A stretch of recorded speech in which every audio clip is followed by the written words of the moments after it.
Hi everybody. The other day when we were talking about wind and weather, I jumped over the use of crosswinds a little bit and wind ferries. So I thought I'd come back to that and give you a little bit more information.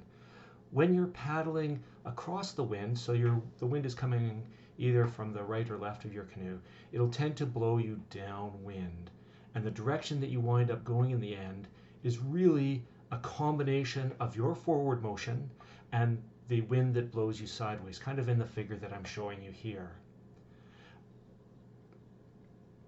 Sometimes when you want to get across the lake, what you need to do is account for the way that it's going to be going. So if you just point your canoe in the direction where your final destination is, for example, here, you want to go from the south here all the way across to where these trees are, the wind will blow you down the lake, and then you'll have to actually turn and come paddling back up. You can account for that by just adjusting the direction that you're paddling a little bit and paddle into the wind a bit. The wind will blow you down. You'll paddle up into the wind will blow you down, and it's a balance.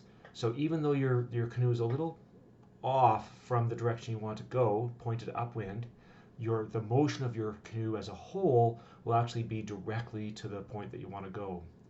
On a small lake, it probably doesn't really matter, but on a larger stretch, that can actually take you quite a bit out of your direction, out of your way, and it's really useful to account for that as you're moving across the lake. To give you an idea of what it looks like, there's a video link right below here, and I'll put that in the information below and on the screen, that shows you the top piece, the top part of the video. I'm just paddling straight across, and you can see me moving sideways with the wind. In the bottom, there's an equivalent shot where I just turn the canoe a little bit and paddle up into the wind, and that allows me to move the canoe in a straight line straight across the river. In the shots that I'm showing, the distance is very short, so it probably doesn't really matter either way. But in longer crossings, or as you paddle even along the shore for a whole day, it can make quite a bit of difference to take that into account. So that's wind ferrying, adjusting for the wind, so you paddle and move the canoe in the direction you want to go, as opposed to having the wind take you down along with it. Hopefully that helps. Sorry I left that out. Bye. Alright, so this is how it works. If the wind is blowing this way, over here, if I'm running the canoe across the water here, it's just going to drift downwind like this. And that's a problem, unless you were going that direction.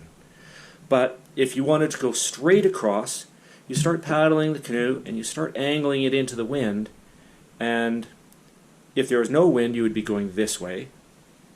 But with the wind, you're just going to go kind of diagonally. The wind is blowing you down, and you're paddling upwind, and you go across, kind of in a nice straight line.